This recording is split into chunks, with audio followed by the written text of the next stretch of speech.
As many of our listeners know, Dr. David Feliciano sadly passed away in January 2024. To honor his memory, we've re-uploaded 2 of our interviews with Dr. Feliciano, as well as a tribute with some of our thoughts on the passing of this legend of trauma surgery and a great mentor and teacher.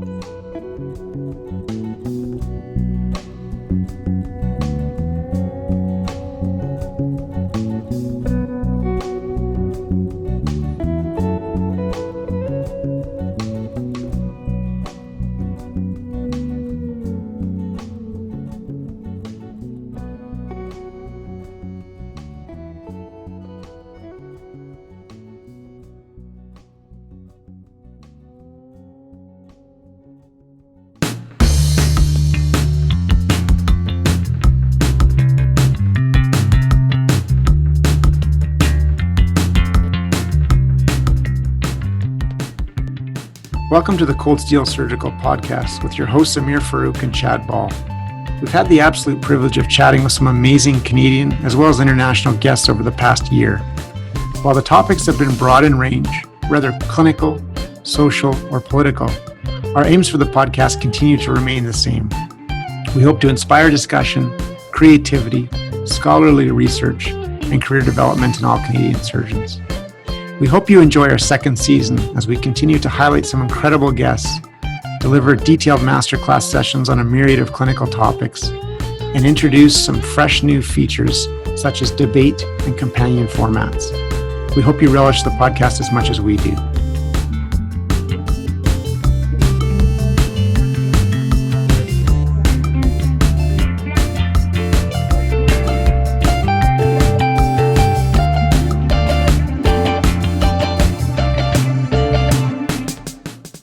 Today, we have the absolute pleasure of welcoming back Dr. David Feliciano to Cold Steel. Many of you know Dr. Feliciano, or DVF, or simply the boss, as he's known in most of the United States trauma community. Among many of Dr. Feliciano's talents is a near encyclopedic knowledge of surgical history. As a former trainee, I can personally attest to that extends well beyond trauma and vascular surgery. Today, we've asked him on the podcast for a special topic, which is to talk about different surgeons that have won Nobel Prizes. This is particularly topical as our own Michael Houghton from the University of Alberta just won the Nobel Prize last week for his paradigm-shifting work on hepatitis C. Although we've linked Dr. Feliciano's paper outlining surgeon Nobel laureates to the show notes at the bottom of this podcast, we thought we'd take a moment before the podcast begins to summarize each of them in case you don't have time to review it. The first and arguably most important surgeon Nobel laureate was Theodore Kocher. Yes, that's the same Kocher as the Kocher incision and the Kocher clamp. He was born in Switzerland. His 1909 Nobel Prize was awarded for work on physiology, pathology, and surgery of the thyroid gland. We must keep in mind, in particular, the state of American and global surgery at that time was quite different than what we see today. The second winner was Alvar Gustrand. He was born in Sweden. He was an ophthalmologist, and he won his Nobel Prize in 1911 for his work on the dioptrics of the eye. The third winner, perhaps the most famous winner, is Alexis Carrel. Alexis Carrel was born in France, although he did spend a reasonable amount of time in Montreal, Canada. He developed a lot of his Nobel Prize-winning content with a gentleman by the name of Guthrie, as well as Dakins, who you hear Dr. Feliciano mention a little bit in the podcast as well. The fourth winner was Dr. Barani from Vienna, who essentially was an ENT physician and surgeon, who won his Nobel Prize in 1914 for the physiology and pathology of the vestibular apparatus in the middle ear. Perhaps most famous on the Canadian front is Frederick Banting. He was born in Alliston, Ontario, Canada, studied at the University of Toronto, as many of us know, and was also an infantryman in the Canadian Army. His work was highly influenced by Dr. Best, who again was left out of the Nobel Prize quotation. Banting won his Nobel Prize in 1923 for the discovery of insulin. Interestingly and sadly, he died in the crash of a military plane in 1941. The sixth winner is Alexander Fleming from Scotland. He won in 1945 for the discovery of penicillin, of all things. The seventh winner was Walter Hess of Switzerland, who was also an ophthalmologist. But the reality is he switched his careers to more neurosciences and won the Nobel Prize in 1949 for functional organization of the interbrain. The eighth winner was Forsman from Berlin, Germany. In 1956, he won his Nobel Prize for heart catheterization and pathologic changes in the circulatory system. Another Canadian was winner number 9, Charles B. Huggins, who is from Nova Scotia, Canada, and is in fact a urologist. He won in 1966 for the hormonal treatment of prostate cancer. Finally, and arguably most famously, is Joseph E. Murray as the 10th winner. He is a plastic surgeon by training. He was born in Massachusetts, and really quite importantly, he won his Nobel Prize for both organ and cell transplantation and the treatment of a number of human diseases. Our conversation with Dr. Feliciano surrounding Dr. Murray is our particular favorite. Dr. Feliciano, if we start at the beginning then, my understanding was that Coker was the first of surgeons to win a Nobel Prize in 1909. Yeah, actually there are a total of 10 right now who have won a prize since the very beginning. Oh, wow. Coker won his in 1909, and I can read from his certificate. Nobel Prize certificate says, for his work on the physiology, pathology, and surgery of the thyroid gland. His obvious contributions were improving the mortality of the operation, recognizing the hazards of taking out the parathyroids, and also of basically creating myxedema after a total thyroidectomy.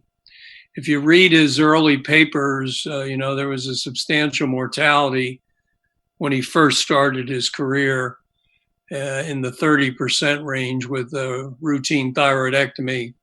But this had dropped to really under 2% by the time he ended his career. Well, one of the things that comes up over and over again, Dr. Feliciano, with regard to not only Coker, but clearly Alexis Carrel and a number of other folks, is their technical mastery.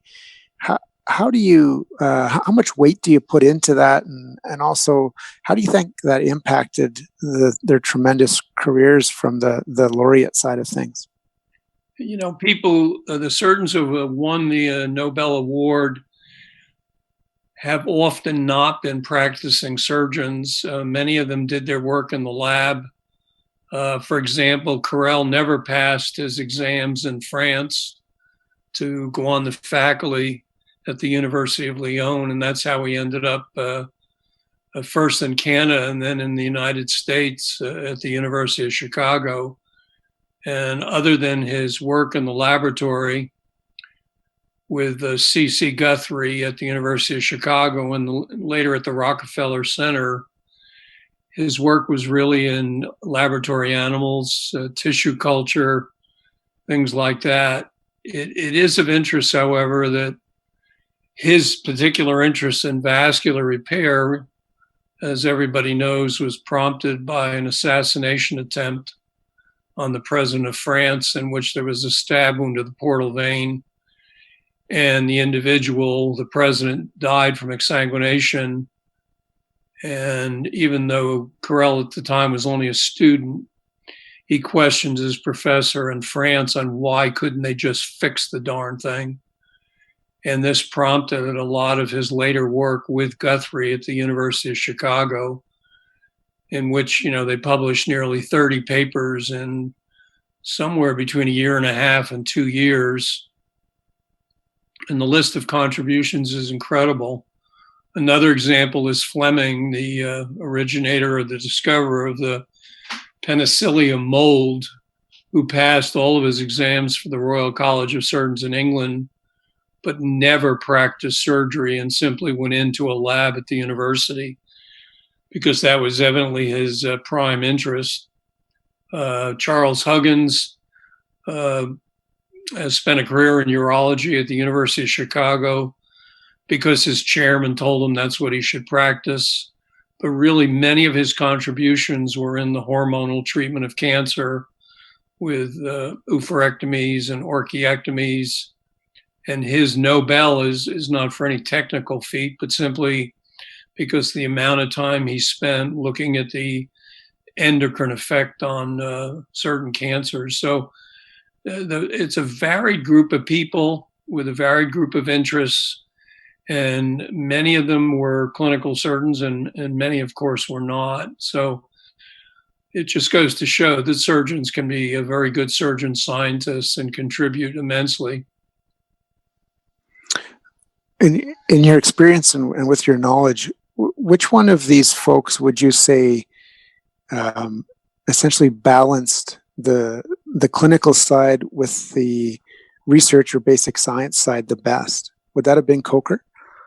That's a fair question. Again, his contributions to lowering the mortality after thyroidectomy are legendary. And, this came after something like 5,000 thyroidectomies at the University of Bern in Switzerland. So in his case, there was little question that volume and experience contributed to better results. I would say one of the best examples of a surgeon scientist was really the most recent Nobel Prize winner as a surgeon. That would be the late Joe Murray from Brigham and Women's Hospital now. I mean, this is a man who was trained as a plastic surgeon, had tremendous experience after World War II working on veterans. And then when he got to what was Peter Bent Brigham back in the day, he needed to work on transplant, which really wasn't even a specialty at the time. And as everybody knows, there was no immunosuppression when they did their first transplant. So from the very beginning, they recognized they would have to have a technically perfect operation between identical twins. But later on, when immunosuppression came, Murray made just continuous contributions to transplant, first in the monozygotic twins, then later in dizygotic twins, then in unrelated donors, then with the use of immunosuppression. And again, this is a man who's trained as a plastic surgeon. The apocryphal story is that when he was doing grafting of burned military personnel after World War II, he could not predict why some skin grafts were taken so well and others were rejected. And he suspected there was an issue with the immune system. But originally they had to just perfect a new operation, how to do it, how to preserve the organ that was coming in as best they could. And it was only later that they got involved very heavily in immunosuppression. I met Dr. Murray, very impressive, incredibly tall man, very humble. And we wrote a paper, a biography about him some years ago, and I think it was the Archives of Surgery. And one day my secretary in Atlanta said to me, "Do you know a Dr. Murray?" And I said, "Where's he from?" And she said, "Boston." And I said, "You mean Joseph Murray, the Nobel Prize winner?" And she said, "I guess so," but he was very nice on the phone. And it turned out that he had read our paper and was so enthralled with it.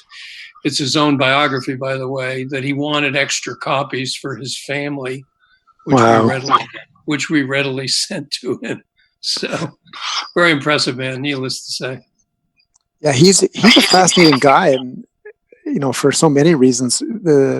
The very nature, the content of transplantation and what he was studying is particularly interesting. Because, of course, if you look at the early 60s, the concept of biological incompatibility was, I think, the term that they used, and it was sort of seen as almost a lost cause until some of these advancements that he was involved with came after. I think people tremendous. I think people forget that they did the first several transplants in monozygotic twins since they had no immunosuppression. And it was only later, as they started to get some drugs available, that they could move on eventually to unrelated donors.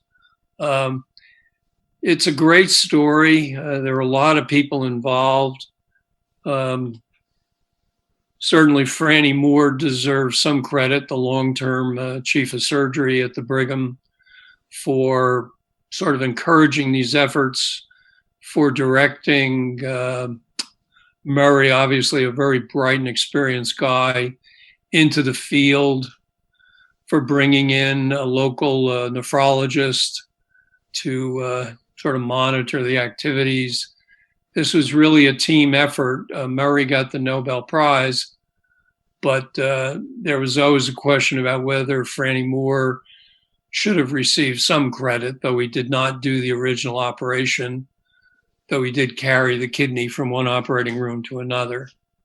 But again, Murray's one of the people who impresses me the most, because after he gave up his transplant work, as the field became more developed, he really became one of the world's most famous craniofacial surgeons.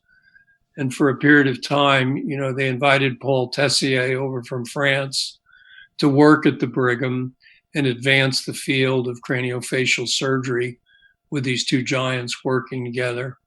So again, contributions in many areas, and not surprising in light of his particular contribution to transplant. Wow, that's a fascinating story. One of the winners the laureates that sort of interests me almost for the opposite reasons is Antonio Moniz. Monez, I'm probably saying it incorrectly, but really credited with essentially the modern lobotomy and the concept of trying to introduce psychosurgery. And it seems like that particular Nobel Prize was essentially an aberration. The other thing I think that's really interesting is if you look at the number of nominations that some of these surgeons had, he had, I think it was 18 or 19 nominations over about a 30 to 35 year period. If you look at, Alexis Carrel, he only had one. Coker had, I think, 6 or 7. But it seems like maybe, unless I'm missing something, a Nobel Prize kind of gone sideways, and maybe in retrospect is not quite what it seemed to be at the time. One of the backstories with the Nobels is that you usually don't get it after you die. So people start campaigning early when these major contributions are made. It's interesting, Moniz received his Nobel Prize at the same time as Walter Hess. Hess basically was head of the Department of Physiology at the University of Zurich, but got really interested for unclear reasons in the diencephalon, which I had to look up before I wrote it in a paper. And it's the inner brain connecting cerebral hemispheres. He spent 25 years in the field and received the Nobel in 1949. And the two of them, both Hess and Moniz, were awarded Nobels for their study of the functional organization of the interbrain as a coordinator of the activities of the internal organs. So, but again, there are a lot of backstories with the Nobel. There have been some egregious overlooking of people who clearly made major contributions to certain areas that for which another was awarded the Nobel Prize. There have been individuals who have received the prize within days after they died. But the long-term contribution is really part of it, where it's a contribution that stays in the public eye, if you will, and people do campaign for them. And it's interesting the number of times that individuals have been left out from the Nobel Prize. So there's been an entire book written about Alexis Carrel and Charles Guthrie at the University of Chicago, because Carrel was later in his career at the Rockefeller Institute in New York, all sorts of contributions, again, with tissue culture, development of a sort of a cardiopulmonary bypass circuit with Charles Lindbergh, the aviator. I mean, this was a man who was in the public and scientific eye for many years, whereas Guthrie was simply a MD, PhD who spent his years in the lab. But many people forget that it was Guthrie who suggested, when he and Carrel were working together, that if they simply incorporated the intima into all their bites in vascular anastomoses, that the risk of thrombosis would decrease tremendously. And that had really been one of the problems, is the way they were suturing blood vessels together in the lab at the time was to put their sutures outside of the enema. And even Carrel admitted later that it was Guthrie's suggestion, that they incorporate all layers of the arterial wall. Wow. By doing that, they were able to do end-to-end anastomoses, end-to-side anastomoses, aortic patches like the branches for thoracoabdominal, renal transplants, putting the head of one dog onto the head of another, taking off the hind limb of a dog and then putting it back on. I mean, I laugh sometimes when I listen to vascular surgeons because they act like they've invented everything since 1950. But really, in 1905 and 1906, almost everything we know technically about vascular surgery, for example, again, the triangulation technique, came from the Hull Physiological Laboratory at the University of Chicago with Guthrie and Carrel working together. But again, Guthrie did not receive the Nobel Prize. And there's an entire book written about this by the Midwestern Vascular Society, who long felt that Guthrie had been left out for reasons that are never clear. It's just hard to know why people would not understand when there are two people's names on every paper. They would probably be working together and contributing equally. One of the other most egregious ones was the discovery of insulin. Yes. And there's an entire book written on the history of this, but the people who were left out were, of course, the medical student who worked for the summer with Frederick Banning, Charles Best, and then the visiting biochemist James Collip, who helped refine insulin itself. And only Banting and John McLeod, in whose lab they were working over the summer, were awarded the Nobel Prize. And if you read the book, it really shows that at least all four of those people made some contribution to the discovery of insulin, though again, only two, of course, received the Nobel. Yeah, the politics of it are so interesting. And of course, with Banting being a Canadian from, I think he's from Alliston, Ontario, Canada. You know, that's correct. We hear a lot about him. And again, as a graduate of University of Toronto, his name is on a lot of stuff. And certainly the slight or the ignoring of Best is talked about a lot. The other Canadian, I guess, to be nationalist a little bit on the podcast here, I think was Huggins. I think Huggins was a Nova Scotian. That's correct. Yeah, born in Nova Scotia, but went to medical school at Harvard and completed his training in general surgery at the University of Michigan.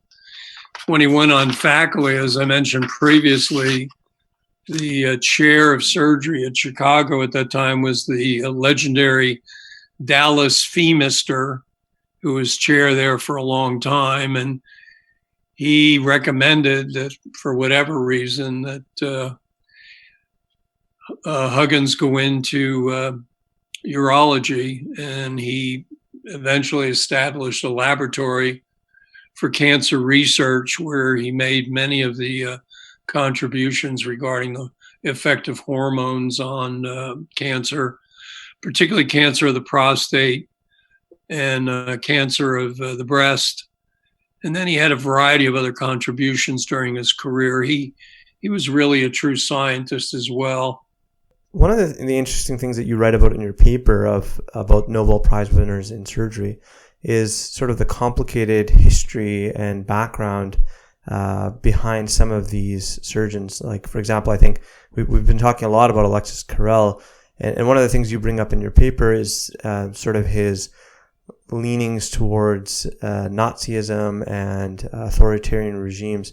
How do you think about that complicated history from a person who's, really one of our surgical greats and, sort of the complicated nature of our heroes?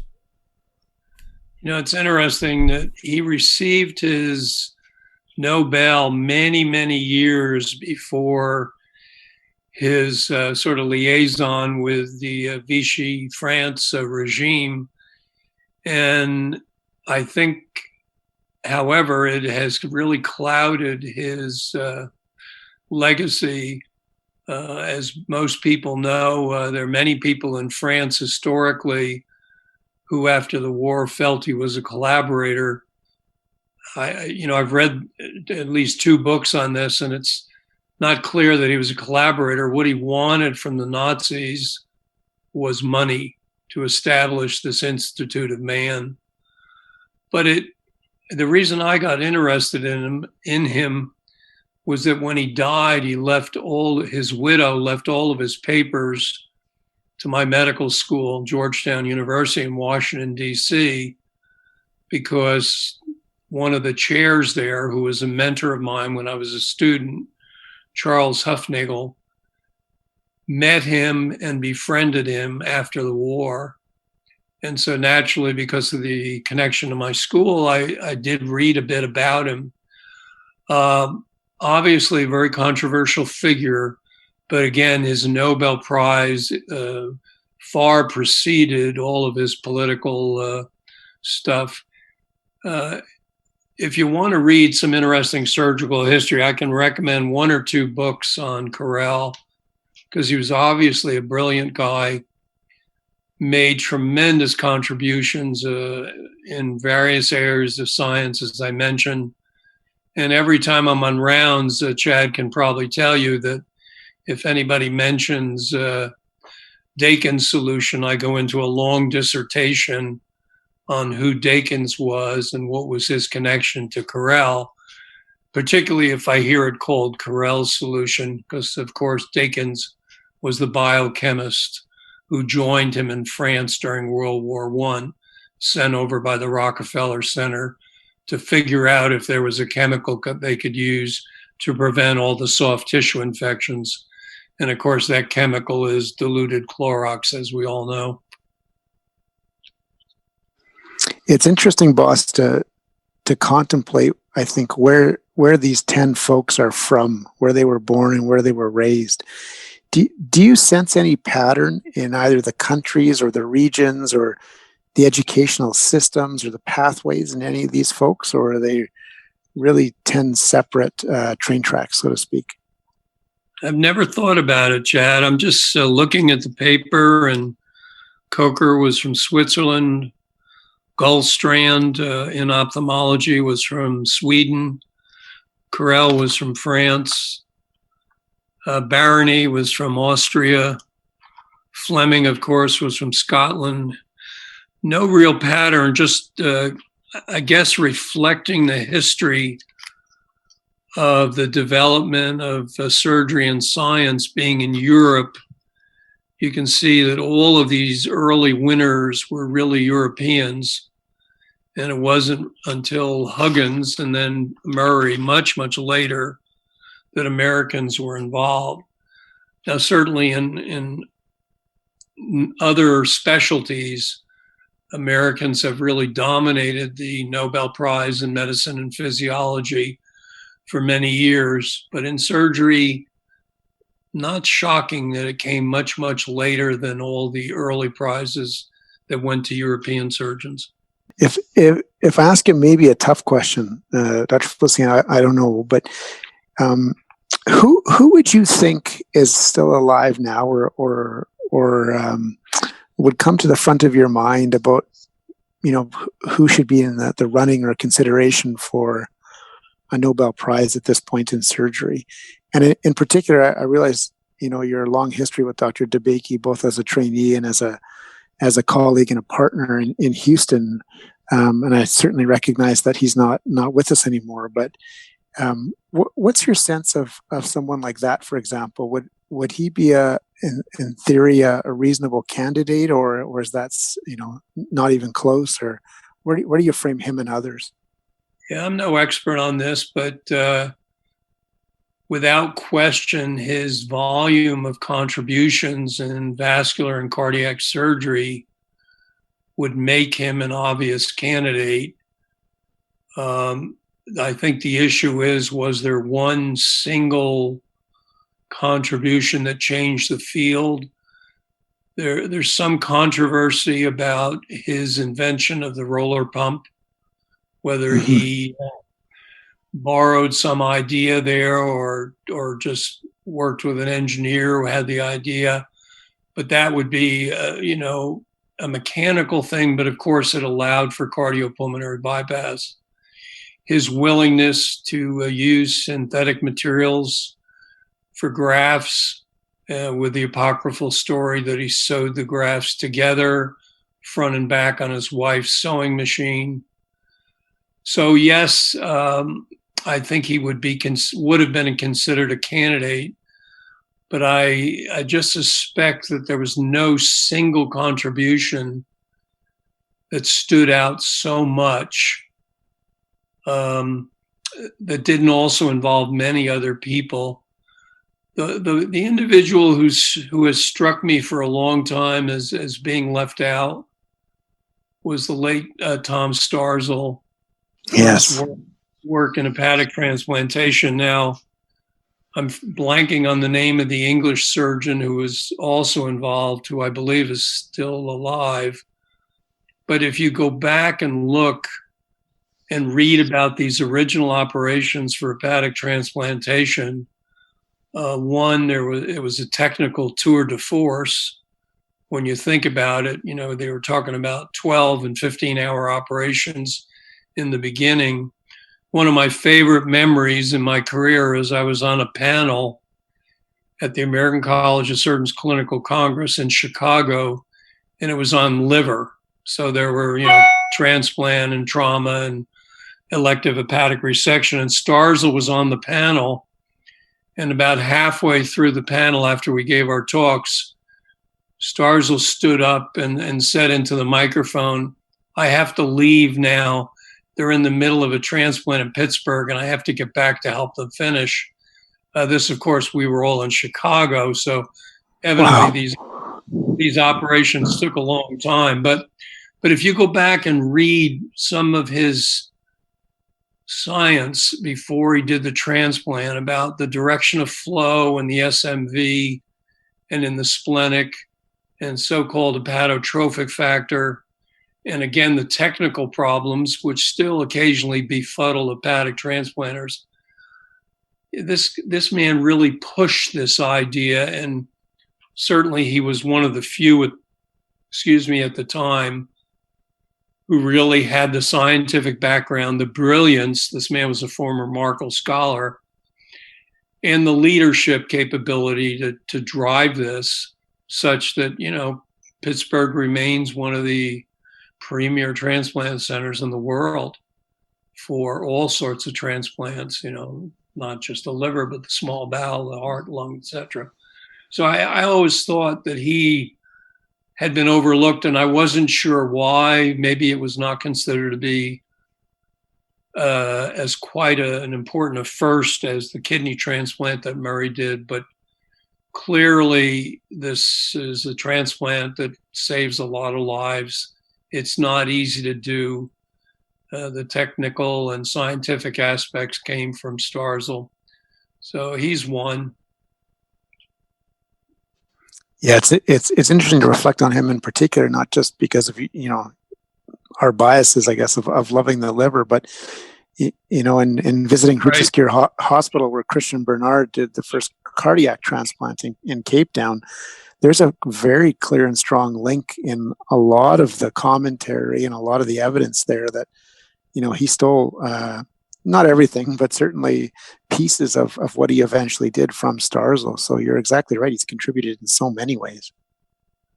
Yeah, it gets a little blurry. I mean, I've written a paper about cardiac transplant in my youth, and there were a fair number of people, including Richard Lauer at the Medical College of Virginia, now Virginia Commonwealth. David Hume was the chairman of the department at the time. And Hume, of course, was instrumental in the later development of kidney transplant. My mentor, Charles Huffnagel, transplanted a kidney to a patient's arm at the Brigham, and whether the kidney ever made any urine was never clear. And I even asked him before he died. So there, there are a lot of people involved in these major developments. It's a team effort in one center, and then there are competing centers who are also making contributions. One of the things that I love about hearing you talk about this is just clearly your encyclopedic kind of knowledge about the history of surgery. No, not just general surgery, but obviously also about cardiac surgery and transplantation and all these myriad fields. And, I'm struck by how important that knowledge of kind of the history of where we've been and how that informs where we are today is so important, and perhaps there's maybe a bit of a vanishing lore of knowledge. Like, why do you think it's so important for young surgeons to have a sense of the history of where surgery has come from, and why did you? What was the motivation really to even write this paper about Nobel Prize winners? Well, first I'll answer the latter question. There's a famous sports commentator in America whose name I will not reveal, but he wrote a book on sports, and somewhere casually in the book he mentioned that there were, I can no longer remember exactly, that there were either 2 or 3 surgeons who had won the Nobel Prize. Now, I'm no Class A surgical historian, but I knew he was wrong. And so I started to look up, and you simply go to the Nobel site and you can start recognizing the names. And then if you do a little further research, there are people who before me, as you know, wrote some very detailed papers on all the surgeon winners of the Nobel Prize. So it was simply curiosity in the beginning with this particular project, where I really thought that somebody had made an error in their book. By the way, I wrote to this individual and reminded him that there were many more surgeons than he realized, but I never received a response. In answer to your first question, it seems to me if you're going to be a surgeon, it's not a job. It's not just a trade, it's a profession. And so I've always been interested in sort of the whole gamut of intellectual activities that surround the field of surgery. And I'm in my office here at home, and I've got 2 or 3 shelves of surgical biographies, historic surgical books. And it just became something I was very interested in, so that when somebody wrote a book, like when Tom Starzl wrote his sort of history of transplant, in the book puzzle people, meaning he could put people back together, I bought it right away. I sent it to him. I got it autographed. I mean, I just think, recognizing the incredible contributions that others have made in other fields of surgery beyond trauma should be recognized. Just one apocryphal story, when I asked the residents at Emory one time, the senior residents, why don't you know more about surgical history? Trying to prompt them to read, some of the books that I've mentioned. And the response I got was not, we're going to run to the bookstore and buy every book on surgical history. The response was, well, why don't you teach us a course and you teach us about surgical history?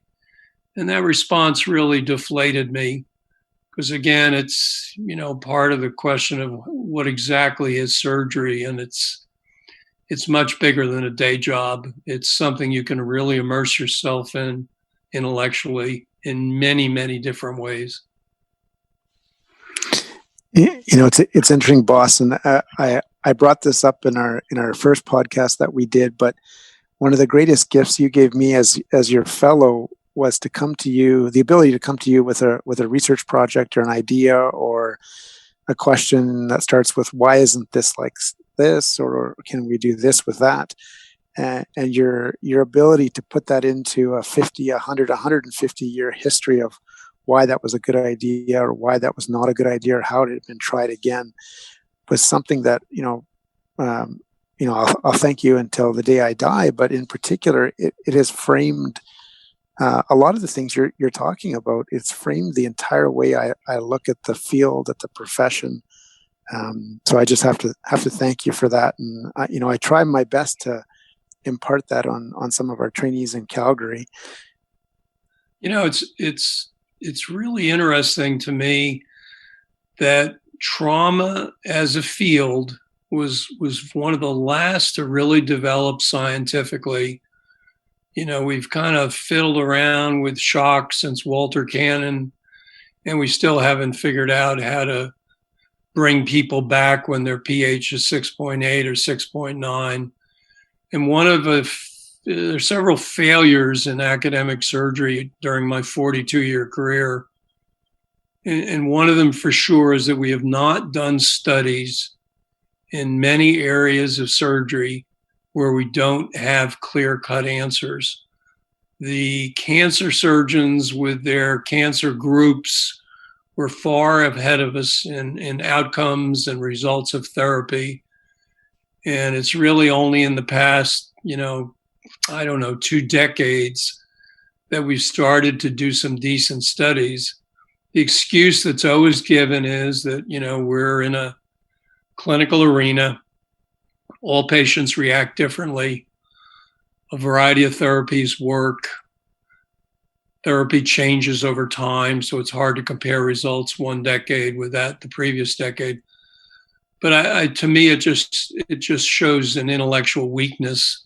I'm not a scientist, but I've always been disappointed that my really bright colleagues who are busy doing meta-analyses I wish they would do better studies from the very beginning, big multi-center studies, and not the National Trauma Data Bank, which doesn't have the granularity to solve very many problems. It's a great epidemiologic resource, but again, that's a failure in trauma. And I think it came about because we were so busy trying new therapies very quickly to see if we could save lives. And it's only in recent years that we've really done some decent comparative work. But I can think I think all three of us who put our heads together for half an hour could probably think about 30 to 50 different surgical problems for which we do not have a good answer. And that disappoints me. Yeah, that's a great point. One of the things I wonder that maybe plays into that, and certainly not as an excuse, but how do you perceive, like when I look across these 10 folks and what they won their Nobel Prize for, how do you perceive the increasing number of hurdles that we all experience as surgeons or surgeon scientists or simply scientists in our university settings, certainly in North America, to try and get some of this work done? I mean, to think about the pathway to liver transplantation in 2020, it's almost impossible to believe that would happen now. And I wouldn't say killing the innovation, but certainly stifling or slowing innovation is something that I think I see more and more and more of, and certainly feel like I experience. What are your thoughts on that? No, I agree completely. Just to do a chart review at any university these days means you have to go through an institutional review board, even when the patients are unidentifiable. There have been a number of editorials in the past couple of years about the particular problem of IRBs, where patient security, patient confidentiality, and all have risen to the forefront. And I think we all understand that. None of us wants our medical information released in any identifiable way. But you're absolutely right. I have a feeling that many of the contributions made by Nobel Prize winners would never have been able to occur in the modern era. And do I think this emphasis on confidentiality and HIPAA and whatnot is stifling some studies? Of course it is. There's probably a happy balance here, but it's a little bit like the 80-hour work week. You know, the minute you get the politicians involved and give them a crusade in a field they know nothing about, they're going to muck it up. And I do think that's part of what's happened here. Every study that we talk about amongst the fellows at the Shock Trauma Center, we always put in this factor, like how long will it take to get through the IRB? How long will it take to get the medical records released? How long will it take to get our forms approved by the university? I mean, it's just incredible. Yeah. And it's hard to know if it'll ever go back, but you know, it's wonderful that we're able to do meta-analysis based on hopefully some decent studies, but it just would be great to really answer questions with good prospective randomized studies. And certainly in a lot of areas, it's never going to happen. I was curious if you had some resources for the aspiring young resident who's interested in surgical history. What are your top favorite books or papers that you would recommend trainees to check out? Well, the one I'd start with, honestly, is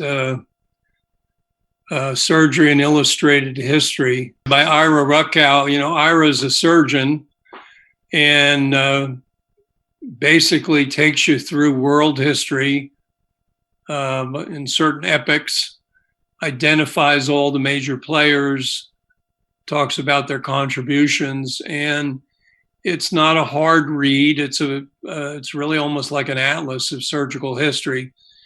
And if you start with that, you'll get a lot of names that might intrigue you. The other thing I think is worthwhile is to buy surgical biographies by people who have been prominent in the field and, you know, sort of find out how they found their way, how they made their contributions. One of the other books I really recommend to have on your shelf is the famous book by Majors, which is a collection of the early reprints on diseases. Have you ever read Graves' paper on Graves' disease? Well, Majors' book has all the original papers, and you can read about the 6 original women, you know, all of whom had had a recent emotional episode in life, a divorce, death of a parent, illness of a child, and how they suddenly developed hyperthyroidism. And, you know, there's a book which is not just about surgery, but does include surgical problems. And then I have some other generic history of surgery books that are available. It's just a question of taking the time, you know, forcing yourself to read 5 to 10 pages a night, and then getting interested in some of the sub areas of information and pursuing. I'll just give you one example. I was very curious on how every textbook I read said that if you had a rib fracture, you lost 125 mLs of blood. And I, of course, was one of those people who repeated that in various articles. And one day I said, my God, where'd this come from? And I traced it back almost a century and could never find the original source of this. We recently wrote a paper on hard and soft signs in vascular trauma. And one of our former fellows, Anna Romagnoli, who's up at the Mass General doing her vascular training, called me one day and said, where did the hard and soft signs come from? And I kind of confabulated an answer, but she went back and finally traced it to 1 or 2 papers. So once you find an area that intrigues you, it's worthwhile to go back and find out the history.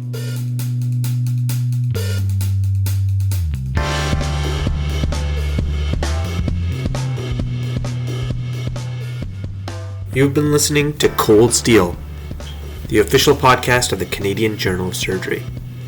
If you've liked what you've been listening to, please leave us a review on iTunes. We'd love to hear your comments and feedback, so feel free to email us at podcast.cjs@gmail.com or connect with us on Twitter @CanJSurge. Thanks again.